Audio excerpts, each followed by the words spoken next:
I thank you, Vinny, and a warm welcome to all my panelists for this session. I just take the opportunity to introduce our panelists today. Representing IRDAI, we have Sri Randeep Singh Jakpalji, who is Chief General Manager, Intermediaries. And his brief introduction is, he started his career as a direct recruit officer with National Insurance Company in November 1989 and held various positions in National Insurance Company before being deputed to IRDAI in September 1998. He was later on absorbed in IRD in April 2002 as Deputy Director and is currently serving as CGM intermediaries. He has spent a little over 2 decades in IRDI with various roles and capacities, drafting of regulations, implementing and monitoring compliance of the same, critically analyzing performance of various licensed entities. Uh, in his stint at National Insurance Company, he has been in charge of underwriting and claim settlement also. Uh, he has impressive academic qualifications. He has done an MSc in Physics from Indian Institute of Technology, Delhi, and MTech in Applied Optics from Indian Institute of Technology, Delhi, MBA, Faculty of Management Studies, University of Delhi. He is an Associate of Insurance Institute of India and Associate of Insurance of Risk Management, London. He has won various awards, which include award for standing first from Delhi Center Associateship paper on chemistry and electricity, the Neeraj Srivastava Memorial Prize for standing first in MSc Physics, and he also is Chevening Fellowship by the Foreign and Commonwealth Office of UK. Thank you, Mr. Rekpal, for joining us. Welcome today. We Thank also have with us, yeah, thank you, sir. We also have with us from IRDA, Srimati Meena Kumari ji. Currently, she is in the role of Chief General Manager Inspection. A brief introduction of Madam is, she is a fellow of the Institute of Actuaries of India and has been associated with IRDA since 2002. She has had experience in number of IRDA functions. Besides actuarial, she has worked in health, human resource, reinsurance, pension, and general insurance. She has also supervised IIB and is on a number of its committees. She was on deputation to Financial Services Commission Mauritius for over a year during 2007-2008 and has had the opportunity to work on setting up risk-based supervisory framework, legal matters on winding up of insurers and conservatorship, solvency and valuation issues of liability rules, many operational and policy matters as Vice Chairperson of Policy Committee, Operational Transfers and Mergers, Capacity Building, drafting various regulations, rules, guidelines, and also drafting occupational pension bill. Mrs. Meena Kumarji is very actively involved with the Institute of Actuaries of India and she on the academic side with them. Good afternoon, madam. A warm welcome to you.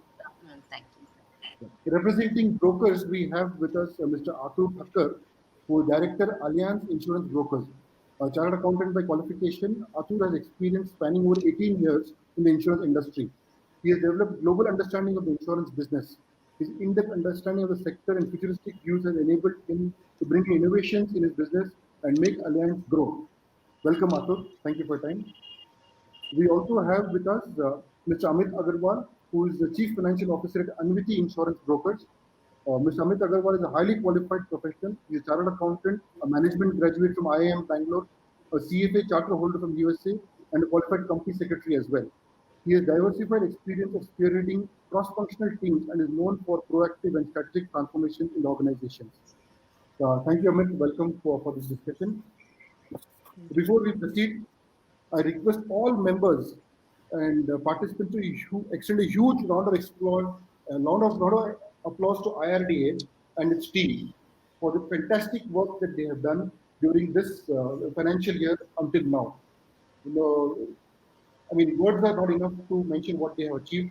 The pandemic has not affected them and their efficiency has improved, both from policyholder perspective as well as intermediate perspective. The biggest gift that IRD has given to policyholders in this financial year is the Corona Kavach policy. As Chairman mentioned in his speech earlier today, almost 46 lakh people have been benefited with Corona Kavach policy and 1.28 crore people have been covered in this policy, whereas the insurance companies have garnered 1,000 crores in premium and 12 lakh crores under risk under management only under the Corona Kavach policy. It's a great achievement and the regulator deserves a standing ovation for this. And from the intermediary perspective, I would like to say one of the biggest challenges as brokers what we face is renewal of license. During the lockdown, I don't think renewal license can be smoother than anything that happened, what has happened during lockdown. Almost all licenses have been done before time and few on time. I understand from our team members that only 4 or 5 licenses have been delayed, and that too because of want of some additional critical information. So nothing, and I and my company are personal beneficiaries in this license because our license got renewed during peak lockdown period in April 2020 and much before its time. Thank you very much, Randeep ji and your team colleagues for the fantastic service, and look forward to your guidance and always. Members of our fraternity always wait for the opportunity to interact with members of the authority and to have a free and frank discussion. And points of discussion can vary from major policy issues, sometimes there are trivialities also. And we really appreciate members of authority, and especially LTG, that he also accepts trivial questions and answers them in a very nice spirit. Without any further ado, I would like to begin our panel discussion. The flavor of the season is ease of doing business. Everybody wants ease of doing business. Honorable Prime Minister has been speaking about ease of doing business in various forums, addressing various departments of government and industry bodies also. So we also want to have ease of doing business. And this question is, I would like to bring in Madam Meena Kumarji. You become the most sought after person today from the regulatory for the intermediate fraternity from the regulatory perspective after the minimum information and inspection guidelines have been published and the circular for digitizing of data required for the same. There is a sense, especially the smaller and medium-sized brokers feel that there is a sense that the regulator wants to micromanage us through this particular regulation. And this is going to curtail ease of doing business in a big way, a greater way. What are your immediate thoughts on this, madam? Also, I'm sure there is something more to it because for the authority to come up with such detailed guidelines. Over to you, madam. Good afternoon to all of you, and thank you for giving me an opportunity to speak out in particular about this particular regulation. I would like to respond it through an example because, as you said, ease of doing business is something which everyone is speaking about. And I just want to understand what you mean by ease of business, because what I mean by ease of business could be different. Let's suppose we'll take an example of production industry where goods are produced. So in a production industry, with respect to production of goods, we cannot compromise on the raw material and the quantity of each raw material that goes into the production for a particular product, whatever be the case of ease of doing business. So that should be managed, maintained at that particular percentage or at that appropriate level. Unless you do that with that meticulous strategy, you will not have that end product that satisfies all customers. Unless you have that product with that quality, whatever ease of business you have, you will not have customers to take on. If that is the case with goods, ours is a service industry. So what is the service that we provide? What is the basis for service industry? Information. Which information? Customer information. In what form? What are the services that you would be in a position to provide, and what are the services that you are providing? So what is the requirement that the minimum information regulation asks? It asks about record of employees who are doing the business, whom you are employing, whether they have the required ability to do that, and whether you are monitoring it appropriately. And the other information, what it asks, policies that you have solicited. So you have provided a service. So once you have provided a service, you need to maintain the details of it. You can't say that I just don't maintain. So if you don't maintain the details, how you to provide a further service? How do you collect the commission from the insurance companies? How do you send renewal notice? How do you service the claims? So if you are asked to maintain the person linking the broker qualified person to a policy, it means that you understand which person has actually solicited and whom to take up the renewal part of it. So all these are related. Nothing has been onerous when you compare the actual requirement. So the perception that you see a regulator always, whenever a regulation comes out, it is first seen as micromanagement. Instead, maybe there is a need to look at what is the basis for this. Even actually, I'm rather surprised. You should have said that this is a ridiculous regulation. All this is available with us, even much more than this. This is something which is basic that we have introduced here. And if you look at the broker regulation itself, it talks about maintain all claims records. So from that, we have just taken few. Maintain policy-wise records with linkage to broker qualified person. So a part of it is spelt out here. So to start with, if there is an investigation, you will have the basic information readily available. But the broker regulation is much more larger. It talks about all agreements, ask all risk management services, all claim consultancies, all outsourcing agreements, due diligence reports, costs that you gone, payments, receipts. So if I talk about the broker regulation, which you have with open arms accepted it, this regulation is just a minuscule of it. So I don't see this as a kind of curtailing or micromanaging the regulatory framework which is existing. You should be actually feeling comfortable that at least you have some base about what to maintain. Whereas in the broker regulation, it leaves as an open platform to you to think and maintain. So we have just given an idea. This is the starting point. So hope it has given us you the flair of the regulation. Yeah, you have given the regulatory your perspective to it, which was hitherto not available to all members. So I think this will give greater clarity and understanding to members on how to organize themselves and address to you in the future. Atul, you would like to add something over here? Definitely, Narendra. I think I definitely, to be honest, agree with Meena Kumari ji. To begin with, that the information required by the broking community to maintain on behalf of customers, the requirements laid down are the minimum. The challenge is not with regards to the information. I believe this information has always been available. During inspection also this information has been exhibited as and when required. What we are talking about is available on a real-time basis, available to be seen by the regulator at any point of time by accessing the system. And I don't think the broking community as a large, which is more than 475 brokers today, are equipped on every aspect of it as we speak. So I think what is the ask is not a challenge, and I also agree with her completely. The example she gave of the production of the basic inputs has to be in there. Um, a perfect tea needs to have certain ingredients to make it a perfect tea. You can't compromise on it and make and call it ease of doing business. I completely agree with that example. It's just about the timing, the resources, and the ability to execute those resources. Because I don't think there's a ready solution available in the country where you can go off the shelf and get that system integrated into your day-to-day working. Each broker, while we all work under the umbrella of IRDA, we work in different processes, different ways. Some of them operate on monoline. Some of us operate geographically across the length and breadth of the country. Some of us have central processing of these information. Some of us operate on a decentralized model.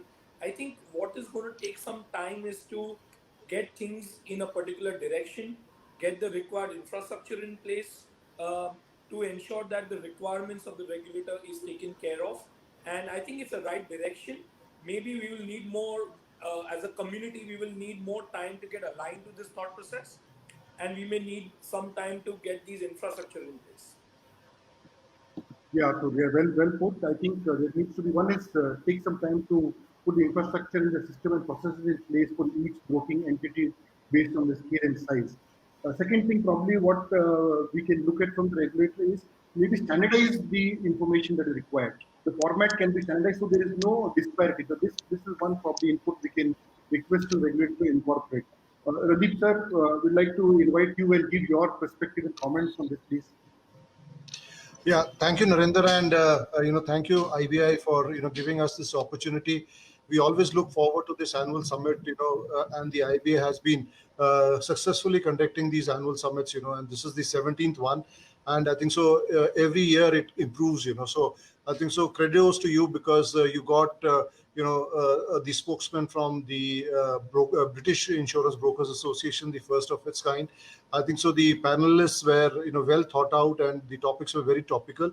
And as you very rightly said, the last part happens to be the free and fair exchange that happens between the regulators and the broker friends. Actually, coming back to the issue of this minimum regulation. So I have a couple of points. Meena definitely, explained, what was the need and, the rationale behind it. And, I subscribe to her view that, all that information that is being put is available with the broker. It's just that it's in a bit of an unstructured form. And we have done is made your life more comfortable by putting those structures around it, where, this information will be made available when an investigation is ordered by an authority. So, this would be the minimum information that would be made available to him for starting in case there is any investigation ordered by the authority. We started our journey in 2002. We are now in 2021. So nearly 2 decades of our operations. And obviously, as we evolve, we grow in maturity and we obviously grow in stature. I think so. The brokers' stature has grown in the market. Chairman sir pointed out, nearly 28% of the general insurance business is rooted through you. I think so.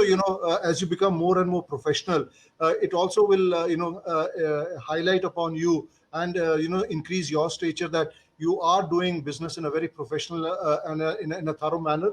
I think so. It is for the overall benefit of the industry that if you are able to keep this information, it will not only bring about rights processes in place, the right procedures in place. But we take your point well that you need some time, and I think so. There was a follow up letter or a guidance from Meena that if there is going to be time, you kindly indicate to us the extension of time that you would need to put these systems in place. A lot of people have responded, and I think so. The authority always considers these things very carefully, and an appropriate call would definitely be taken so that the brokers are not put to any difficulty, and at the same time, the objective of the authority, the guidance of the authority is very clear that we want to nudge you to move in this direction. That's it from my side, Narendra. Thank you so much. So thank you for valuable inputs. Amit, would you like to give your comments on this? Yeah, thanks, Narendra. First of all, I couldn't agree more with Narendra. We too got our license renewed well before time. More than anything else, the regulator approved stake acquisition by Aeon into Anviti. Thanks, Randeep ji and team for that. I think the industry is going to be benefited immensely from the capital flow and international technology support. Ease of doing business is by and large ensured by the authority by prompt actions during the challenging times in 2020. Authority taking incessant steps for standardization of various products, regulatory sandbox, and all is further encouraging innovations. Moreover, touch points improved in terms of support. Now in BAP, multiple requests at any given point of time is possible. Everything came into BAP mode. So additional time allowed for filing of regulatory returns. All these helped us a lot. So given the past calendar year 2020, regulator has taken really positive steps in digitization, and the role of YOS in strengthening the sector and ensuring appropriate controls and rigor is actually welcomed. However, for some of the information required, I would humbly request the authority to relook at. Actually, Randeep ji and Meena Kumari ji has taken this already in providing the time, sufficient time to us, and responding what will it take for us to comply with all these. So I would completely agree with Meena madam on BQP linkage with policies. We have to have that linkage with all the policies. But for some of the information I was saying, like one information that was required across reference to the appointment letter of targets. So I don't think anybody give targets in the appointment letters. Second is on the payment. Every payment should have some receipt from the vendor. That if I look at these one or two small things, I think overall we have the information. It is just that it is to be digitized and to be available timely. And as Adur said, and Naren, you also said, that ask is not the challenge. Just that be a bit liberal with broker members who are really keen to adapt to the changing requirements, and we should in time to come we should be able to really be Thank you, Amit. As Randeep ji mentioned about, no doubt that we are maturing as a broking fraternity, and we need to be more proactive and seem professional and maintain all data that is required. And which we are already maintaining. The only the second question that emanates from this is that the feeling amongst the fraternity members is that maintaining policy document, maintaining proposal is not the challenge.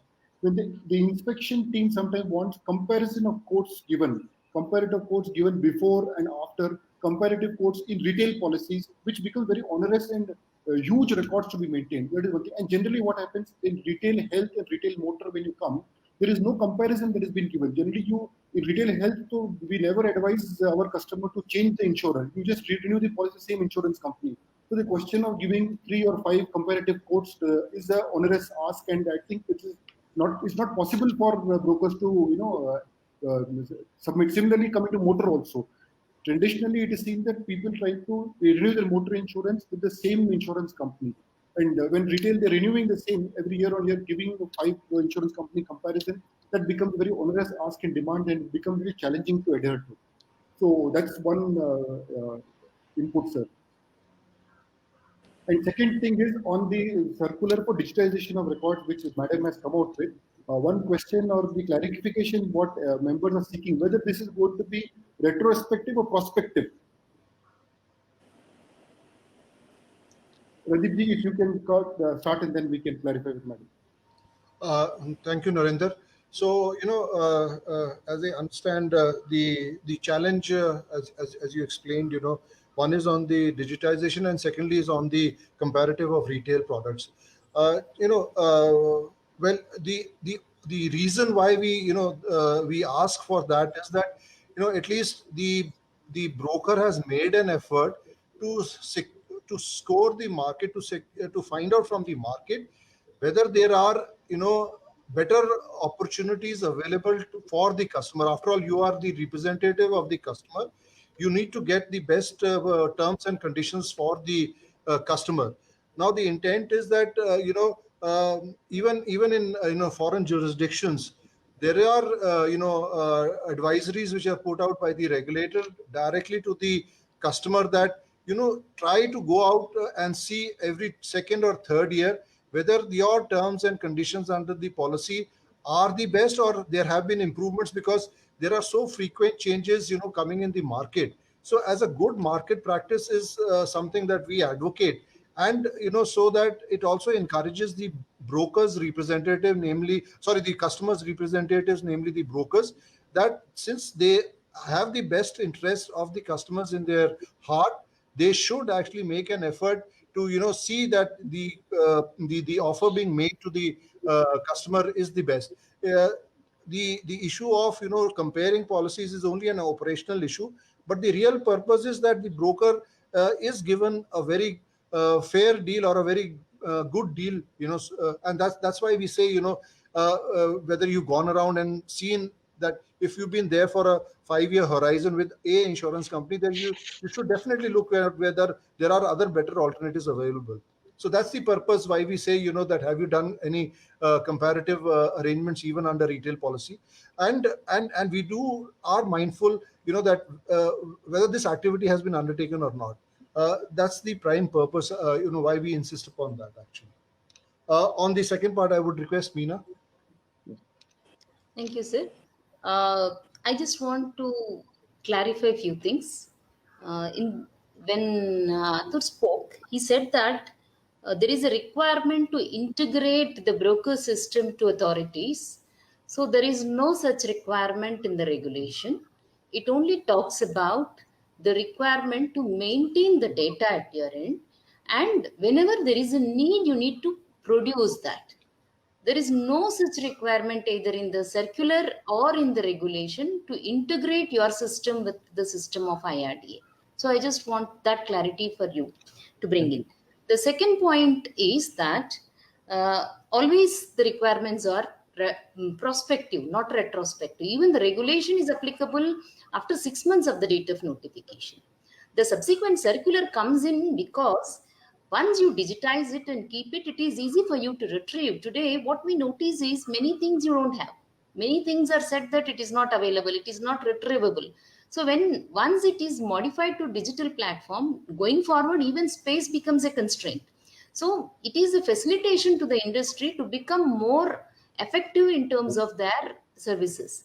So with, and the time period that is been given is 2 to 3 years in the circular, and regulator has not said that you do it in 2 years. He said you please assess your capabilities, your requirements, and tell us up to which time you will be in a position to digitize all your records. So the entire facilitation flexibility is given to the brokers to decide what is better for them. It is only what the end output should be has been stated. So I don't see it as a kind of a rubbing on anyone about any particular date. Maximum period is 2 or 3 years, but the flexibility is at your end. To you have to evaluate your capabilities and decide up to which time you will be in a position to meet such requirements. Thank you, madam. This clarification of prospective applicability has made life easy, and it's going to clear a lot of doubt in the minds of fellow brokers, especially the SME and small brokers. Thank you very much, madam. So, secondly, we'll move to the second point of discussion. Randeep sir, I would like to bring you in here. Of course, the Committee on Standardization of PI policy for the intermediaries has been submitted, and the report is, of course, in public domain seeking inputs and the timeline is defined. We wish to use this opportunity and just highlight a few points. The working group, the suggestion of the working group, I would say, some alarming in the sense that there will be no choice to the broker intermediary choose his underwriter. Market will determine the lead insurer, and lead insurer will change year on year. Secondly, the pricing suggested over here is really, uh, we feel, I want to use too harsh words, very predatory and preposterous pricing to the insurer. Like currently, what pricing we are paying for our PI policy renewal is going to shoot to be 20, 30 times. So this is really these are two very critical issues, and we would like to have your thoughts on the same, sir. Thank you, Narendra. So, that the committee reports is that the reason, that is the reason why it has been, put out in the public domain seeking, feedback and comments. I would like to assure you, that the authority has no intention of, kind of slamming down somebody's throat which is anti-competitive or not in the interest and all of the, concerned public or the stakeholders, I should put it. So, those rates that you're talking about are only indicative, mind you, and that is based on the feedback that we got from the insurance companies. It's in no way being stipulated that these will be the rates. These are only recommended, not even recommendatory, only indicative, I would say. The second part that you have said, that you will necessarily have to go to a particular insurer. I think so. Those are the things which are under discussion, but I don't foresee that, it would be so restrictive. But I would encourage you and I would request you to kindly give your feedback on the report so that we can take into consideration while coming out with necessary guidelines, and also those inputs would be very, very critical. So I would take this opportunity to request you to kindly share your thoughts on the same. Thank you. Thank you, sir. Your inputs actually asked me to drop my next point, which I was asking Arthur, because in most liability policy renewals or the new policies that we place for our clients, we always make a standard RFQ and float it to the market and get the best price and coverage and present it to our customer. So your comments have clarified that. Anyway, Arthur, would you like to give your comments on this? Yeah, thank you, Narendra. With all due respect, to these guidelines or these working committee notes which has come up. To be honest, when I first read it, I was a little surprised from the fact that we are placing risk on behalf of our customers on an everyday basis, and we are approaching various markets domestically as well as internationally to see capacities and price points. I think that open market competitive approach should remain in every product. We obviously understand the fact that fire and marine have come to some sort of a tariff already in the market, where IIB makes it an even playing ground for various insurance companies. Same has happened on marine on a lot of our businesses. I don't foresee that should be the situation going forward. I think the regulator is also interested in ensuring there's competitiveness from a customer protection point of view. Here we are the customers, where we are buying our own coverages. it's important. At the same time, we also must be mindful of the fact that not every broker bought a top of the line cover. The coverages differed from one broker to another broker depending on what he or she was negotiating.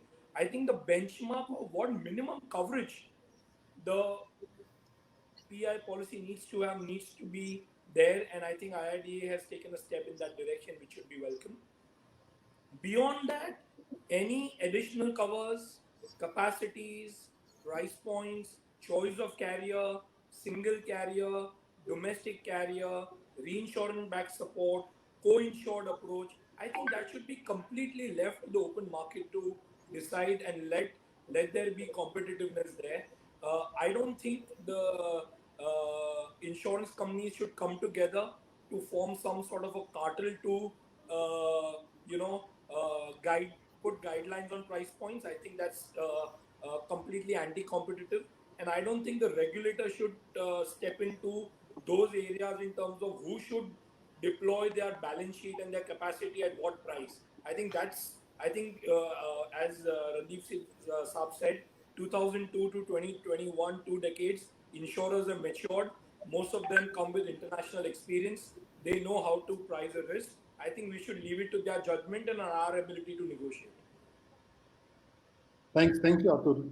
Madam, would you like to give your thoughts on this particular topic?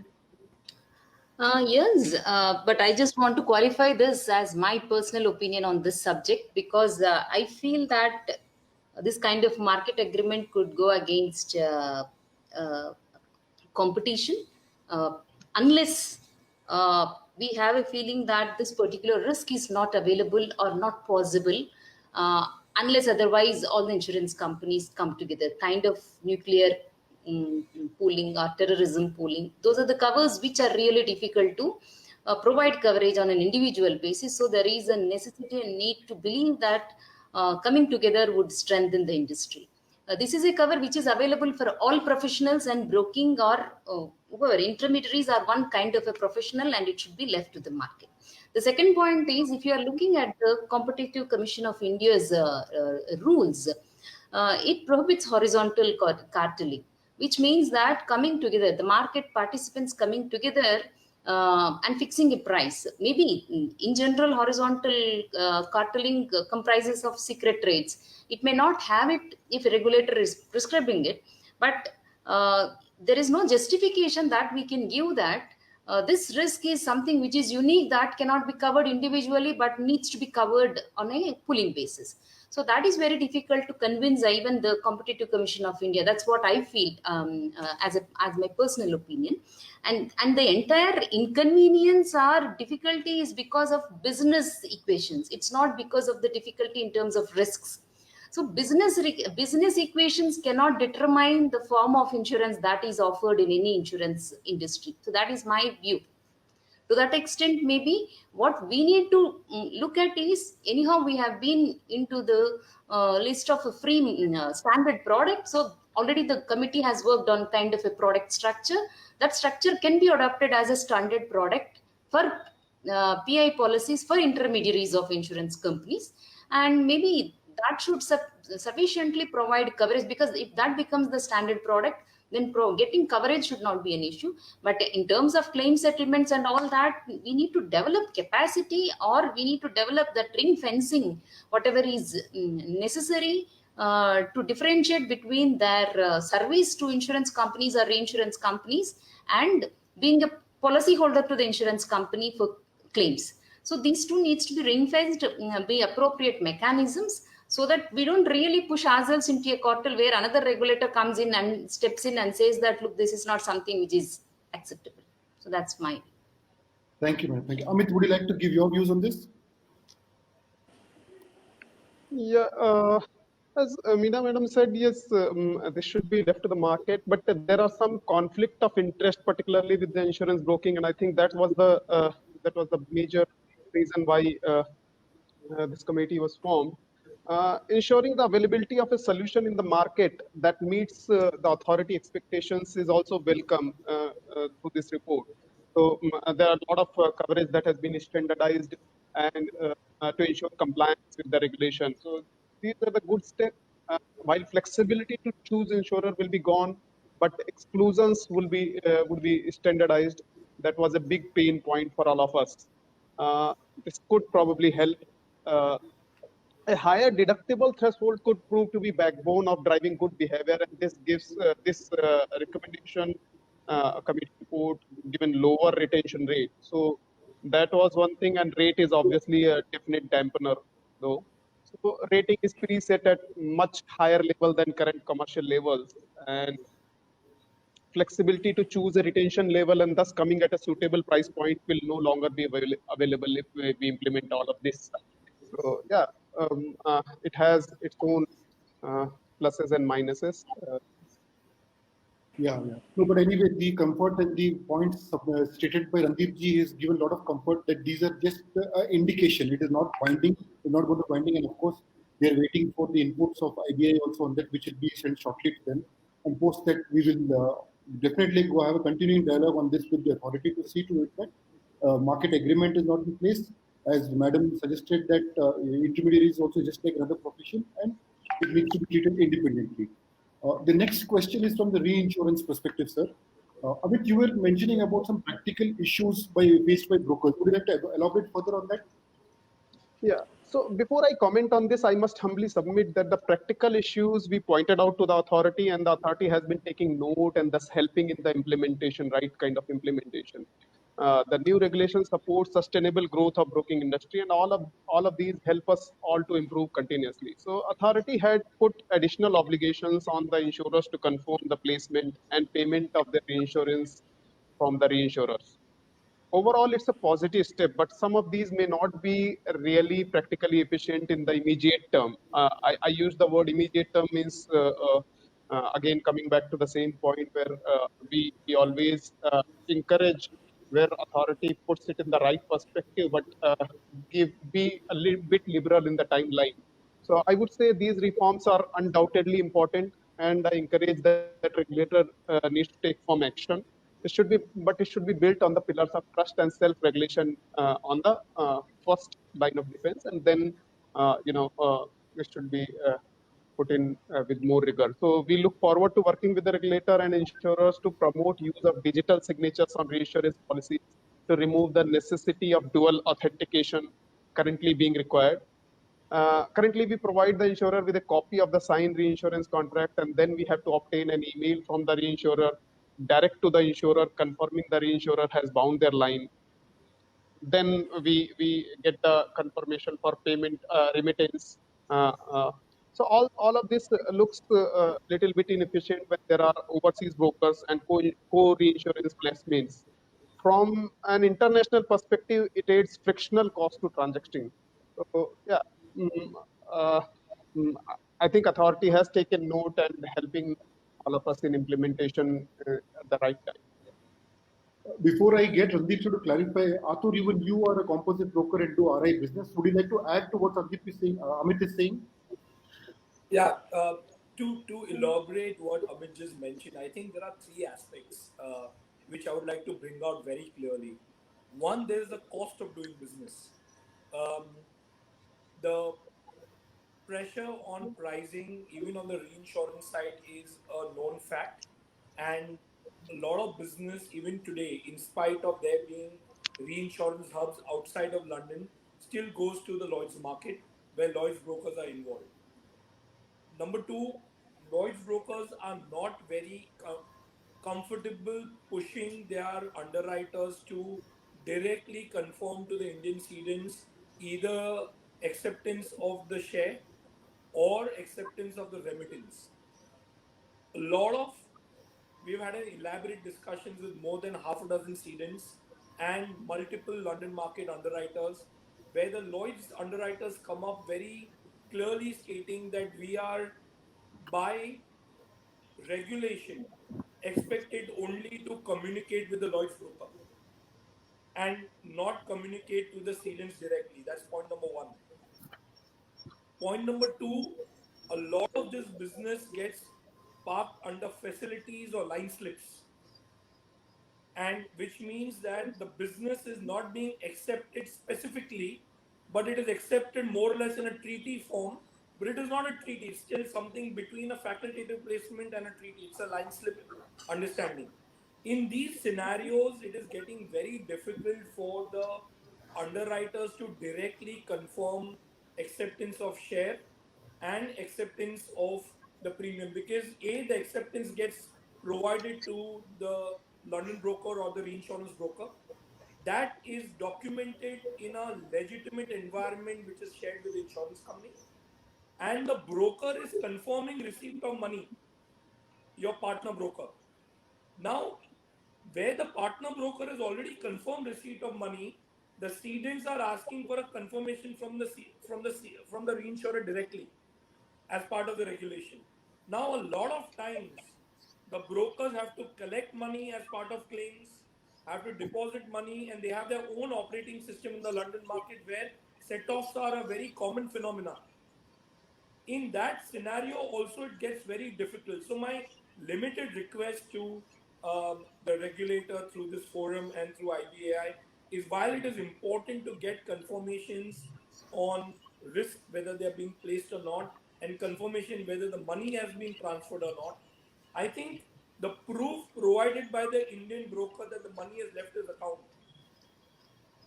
and has been credited to the underwriter's account, or it has been credited to the London partner broker's account, I think that proof should be sufficient enough that the money has left our accounts. Rather than waiting for the underwriter to confirm that, I think this will be a big savior, because then we are not forcing underwriters to directly deal with cedents, which most of them are not comfortable doing, or paying extra commissions. And I would like to repeat this. We are paying extra commissions to the London broker to do this extra legwork, because the London broker comes up and says that this fee is for placing the business, and these are the additional percentage we need to take care of your compliance. So this Okay. is a pain point for composite brokers, sir. Randeep sir, your thoughts on this? Thank you for raising this issue. It's a very important and a very significant issue, and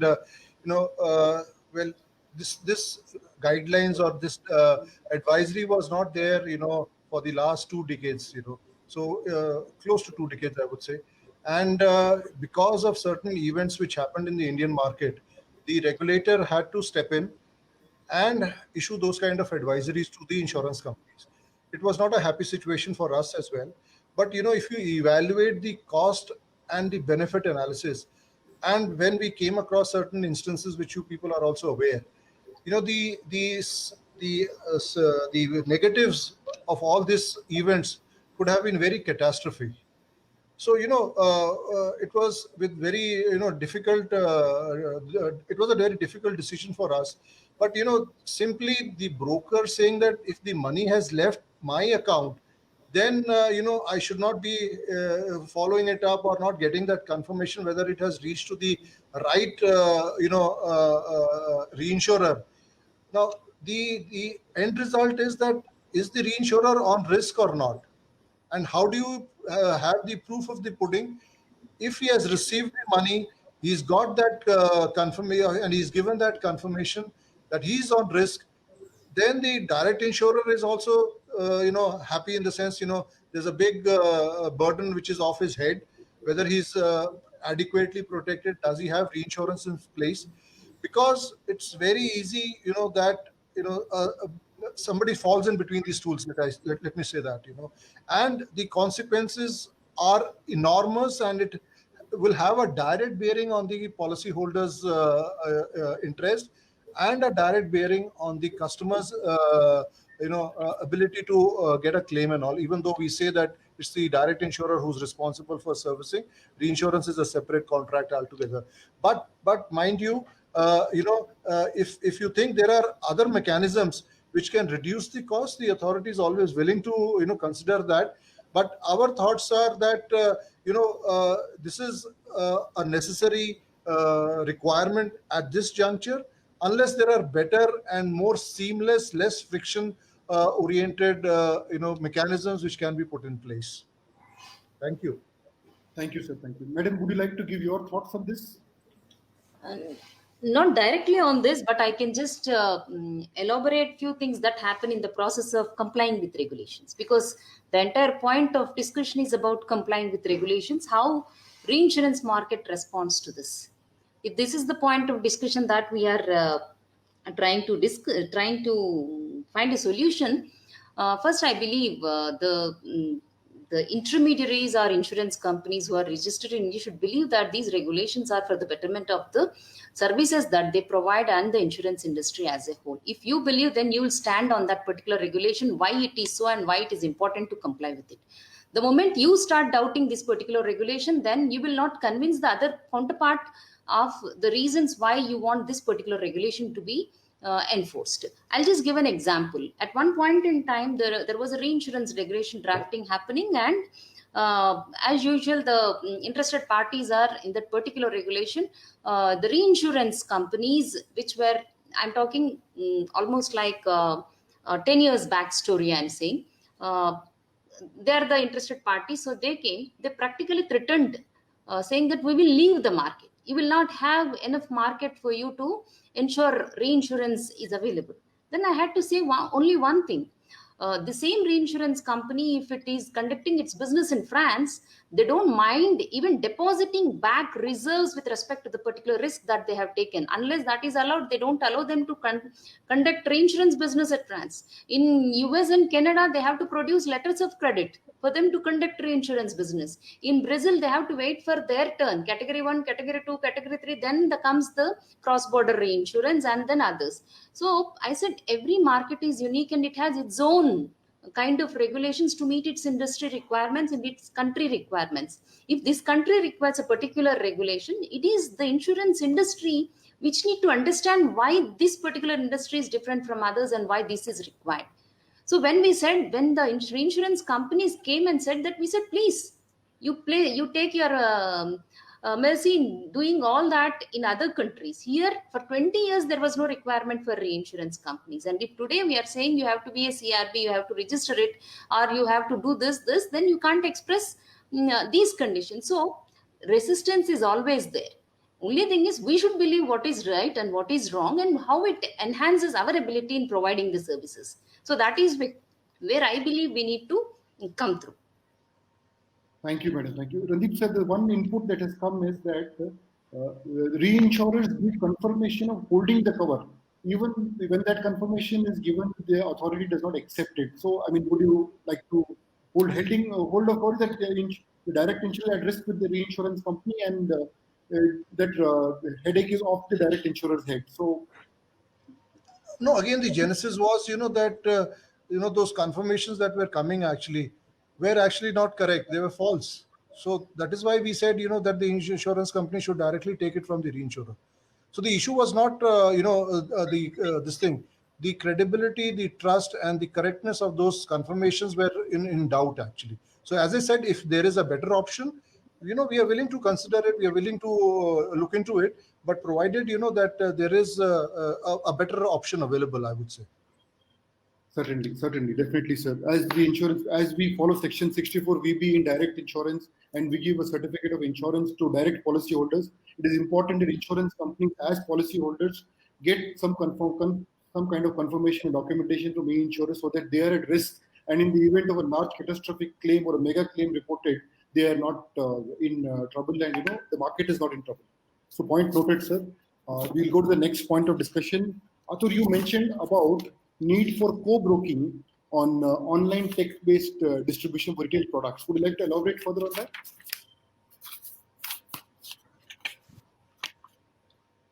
Atul, unmute yourself.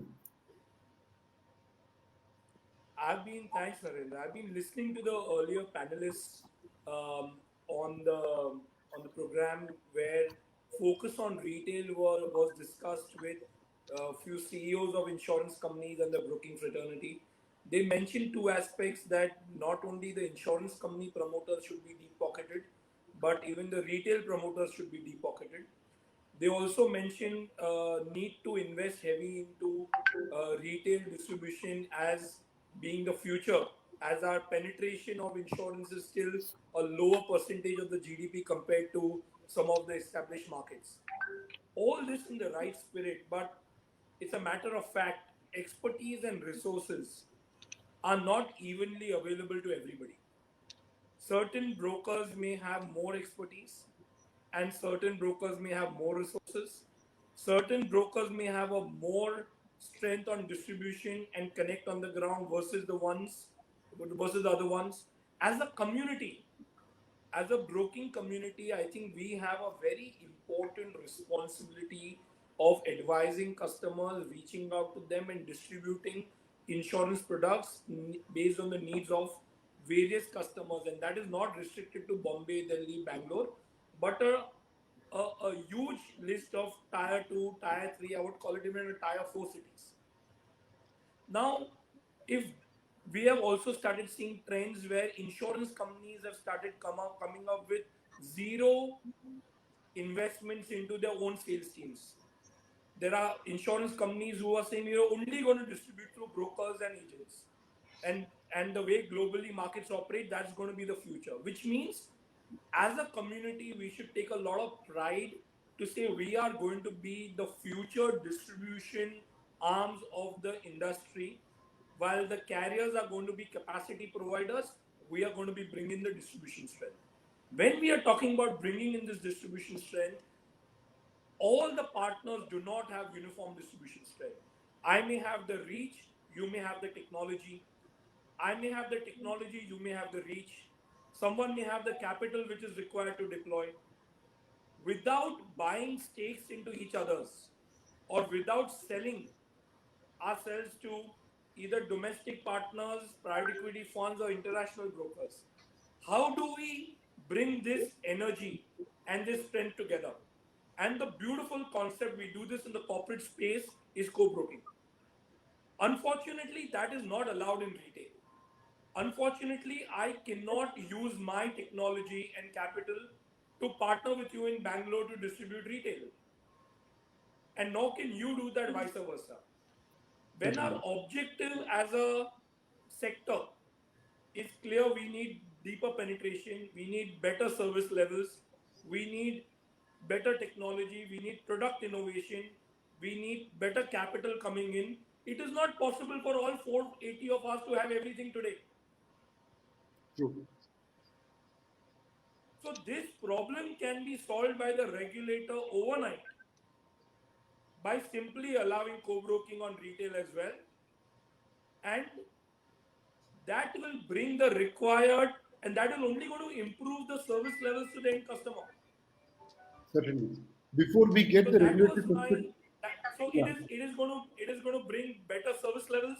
It is going to bring better penetration. It is going to make all of us Atmanirbhar as per our Prime Minister Mr. Modi's requirement. How do we become Atmanirbhar without selling ourselves? How do we become certainly. Atmanirbhar without needing to raise capital, which banks will never give broking community any money?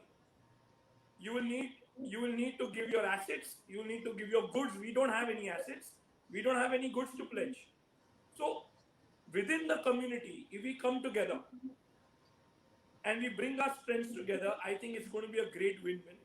And on this forum, I know I've been a little candid today, but our regulators is so open-minded and always allows innovative thought processes and encourages young people like us. So I've just taken this opportunity to raise this point where I believe it can be a big game changer. Yeah, before we get regulatory perspective, Amit, would you like to add your thoughts on this? Yeah, thanks, Narendra. While we are completely into commercial solutions, I would encourage and support cost sharing through co-broking or pooling in order to leverage expensive technology solutions for retail sales by all. Yeah, Not all broker members can afford robust tech implementation, especially with post ownership. So I think seems to be a good welcome suggestion by Atul. certainly. Sir, Rajeev sir, the thought process of it is leveraging resources. Building a robust technology-based distribution system requires a lot of capital investment. So, firstly, I would like to ask you, what is the current regulatory position on co-broking in retail? And shouldn't technology as a distribution tool be used amongst brokers within broker, as we do co-broking in commercial line business and corporate business? Why don't we use this? And the main objective is to enhance insurance penetration. So that's the Thank you, Narendra. So, since you wanted to know what is the position, Atur had already alluded to and had very clearly stated that the brokers regulations currently do not permit that. It is only available in the corporate space, actually. Now, coming to the part that why have we not allowed it? So, as a broker, you are the representative or you represent the policy holder. Now, in this whole proposition, I don't understand what is there for the policyholder. If you're representing the policyholder, then what is the value proposition that you're giving him? Apart from just, kind of enhancing your revenues by kind of co-broking or by co-sharing and all that. So, if at one end you are saying that you are going to be the representative of the policyholder, and on a retail space, you are not able to meet his requirements, his insurance requirements, and you need to take help of another entity or another person, that's a different arrangement that we are talking about. Now, linked to that would be how the whole system is going to work, what are the safeguards around it, and the reason why in the first place we had disallowed co-broking in the retail space is still not getting answered. That are you not in a position to address his needs? Actually, if you're talking about increasing insurance penetration and giving him the facility of the IT infrastructure, now that's a different proposition altogether, which is still to be proved or demonstrated that yes, it can really bring benefits to the extent that we need to change the regulations. Thank you, sir. Thank you for your inputs. Madam, would you like to give your comments on this? On this, I'll go with Mr. Randeep. Okay. Whatever he says. Thank you, madam. So this is time for taking some questions from our members and participants. So one question that has come is, of course, on BAP. Will there be improvements in BAP portal on quarterly, half-yearly, annual return submission? So a very interesting one, especially on the color of fonts. Currently, it's very challenging to navigate the page on submission. This was pointed out in the last broker summit also. So, sir, it's an aesthetic improvement, of course. No, we take that, and just to share with the broker friends and all, that we are already working on BAP 2.0, where all these issues are going to get addressed. It's being a government organization, we have to go through a certain process of shortlisting, and we have shortlisted one of the IT vendors. So we would be moving in with a more established player, and that would be the time where you could see definite improvements. And obviously, we would be working with you very closely. We maybe we'll be selecting a few brokers to do the pilot and the test run. And it's something. Yes, we committed it in the last summit, but it's something which is work in progress and is being attended to at the highest levels, I would say. Thank you, sir. Thank you very much. So one question that has come from our life insurance broker. His question is, how do we prepare quote comparison for investment plans in life insurance? So each plan is different. So we will not be giving an apple-to-apple comparison to the policyholder. So how is it possible to present that? So should we do away with comparison product or just suggest one product which we feel would be the best interest of the policyholder or prospective customer? I'll request about Meena also to supplement this, but my thoughts are very clear that as a broker, there could be various options available or various plans available, but it essentially boils down to the need analysis that you need to do for the customer. What are his needs, what are his requirements, and then kind of suggest a plan. Now, saying that based on the need analysis, this is the plan which is best according to you, is a different proposition. But just because you so feel that this is the best plan, it will not pass the muster, I would say. Meena, if you could also supplement my thoughts. Yes. the primary requirement is what Mr. Randeep has said. But in the life insurance space, there are few different benefits that gets added to a life insurance part. One is the contingency of death. So death benefit is well known. Whether it is the amounts would differ or the payment structure would differ. Maybe in one case it would be some lump sum, in other case it would be installments. Same is the case with survival benefits. There would be survival benefits. These survival benefits could be annual, could be at defined times, could be on some contingency. Again, let's suppose 15th year or 20th year kind of set. Or the maturity benefit, again, this could be a lump sum or just for 5 years or for life. So these benefits cater to different people. So when you are actually suggesting a life insurance product, it is all the more important to analyze the needs of the customer and try to find out what exactly he needs, whether he needs a lump sum immediately or he is planning for his child's education, which needs an annual basis, or he is targeting his child's marriage, what exactly he is planning to. And beyond that, you can't just say that because they are different, I'll just randomly pick up one is not something which is expected out of suggesting a life insurance product. Point noted, madam. Thank you very much. Sir, the next question is from POS and MISP perspective. The question, how do you have qualified person linkage with policy on MISP and POS? It's a very onerous task and very difficult to achieve. Narendra, I probably couldn't get the question. So the question is, how do you link the policy with the broker qualified person in a broking entity? So Right. coming to POS and MISP, how Yeah. do we link these policies from the person who has made the sale and in the MISP thing? So that become a little onerous task and become very difficult to find who's done the sale. No, so actually the reason or the thought process behind putting this is that we should be able to find out the person who has actually sold that policy, and in case there are any complaints or any cause for mis-selling, he should be kind of looked into, or he should be suitably penalized and all. Now the issue is that when there is a POS who's selling it. So now the POS could either be sponsored by an insurance intermediary, namely the insurance broker or the insurance company. Now, when it comes to the insurance broker, now the issue would be the name of the broker would be there, and now we are going to give a unique identification number to this POS actually.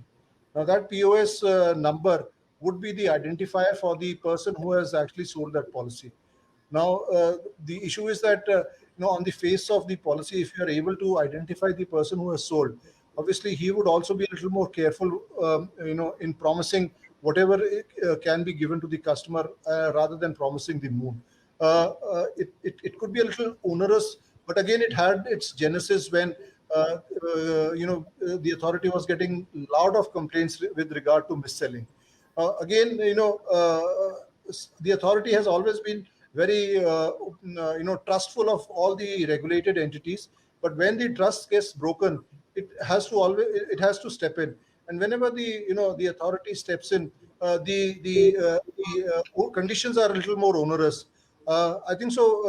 Unless there is some good reason to kind of come out of this particular condition, the authority may like to continue in the interest of the policyholders, or unless you think there are better ways to doing it. Thank you, sir. Thank you for input. Certain observations from some members, sir. I would like to just mention one. Of course, Chairman, sir, mentioned in his address today the IBA members to ensure that we respond to the regulators' queries, share information, everything in time, upload it to BAP, ensure that we comply and everything. So certain members say that if there can be a timeline given to resolving ISNP applications. So now what is happening is ISNP application looks like an open-ended thing. We don't know by when that will get resolved. Second thing, recently in one case or in a few instances, it looks like the authority has mentioned to the applicants that the source code should be owned by the respective entity. So they have come back stating that owning the source code is a very huge investment. there are the tech firms, the insurtech companies which are offering this solution for online sale on a retainer fee basis on a shared thing. So how what is the view authority on this, and how can we resolve this? So on the ISNP applications, I do admit there has been a backlog, but there is a time-bound program that has been put in place to clear all the pending applications. So you could expect the applications to be cleared, in the shortest possible time. What we've also observed is that when we process the applications, the either the attachments are not uploaded, or secondly, these are self-certified. Now that doesn't give us the necessary comfort, so we are now insisting that they should be either CISA, DISA certified, application certified, that all these checks have been undertaken and they have been found to be in order. So my request to all the broker members and friends would be to kindly ensure this certification either by CISA, DISA or certain, and then upload it in the portal actually. The next part is that there is a lot of time gap which takes place between our raising a query and getting a response. So that's also a reason for the the delay in the clearances of the ISNP. The third which you talked about is what was that? Sorry, I just forgot. So ownership of source code of the Ownership of source code. Yeah, right. So the intent is the reason why we say ownership of the source code is that after all, you are undertaking activities on that particular portal, and unless you have that kind of the right, that nobody else should be able to change it and missell a policy. The intention is that you are responsible for all those acts of omissions and commissions. So per se, it is not the importance. The source code is a way and means of demonstrating ownership of that particular portal. So that's how we are trying to emphasize that you own the source codes. But you said there are arrangements where the portal cannot be hijacked by the third party. For example, now you don't have the source code, and because you've not paid the rent to that particular entity, he switches off your portal. Now that could lead you into a little difficulty and impact the service levels to the policyholder. So it is with that perspective that we have insisted upon it. Unless you have alternative arrangements which can clearly demonstrate that you are in control of all these aspects, that could be the other way out. But we took a very easy or a short way out by insisting on ownership of the source codes. Okay, sir. Thank you very much. This question answer session or interaction with regulatory is never ending. How much of our time we ask is not going to be sufficient. Last question we will take. There is the current MSME sanitized product which has got a compulsory terrorism risk cover. This is going to have an extra burden on small industries, even though they do not have the risk exposure. So shouldn't this terrorism thing be made optional in the compulsory MSME product? I think so. When the committee discussed that, it saw that the rates which are there currently prevalent for terrorism, are not very high actually. And again, I'm taking back to the earlier things where we had standard 9 covers which included flood, earthquake, etc. for dwellings, etc. So that nobody unintentionally misses out this particular cover. So if you look at it, the cost and the benefits, I think so the benefits outweigh the extra cost which is deducted for terrorism cover. That would be my reaction. It's always to see the overall benefit in that respect actually. Thank you, sir, for your thoughts and inputs. I think with this, we will call this panel to a close. I thank all our panelists from authority, sir, madam, Atul, Amit, everybody for the wonderful discussion that we have had and for time and participation. It's really very insightful, and we will continue our dialogue with the authority and strive to achieve in letter and spirit the 17th IBA Annual Summit, that is Insurance Brokers Innovate, Evolve, Thrive, and Advance Penetration, Enhance Policyholder Interest. Thank you one and all for your time and participation. Thank you so much. Thank you. Thank you. Thank you, ma'am. Thank you, sir. Thank you.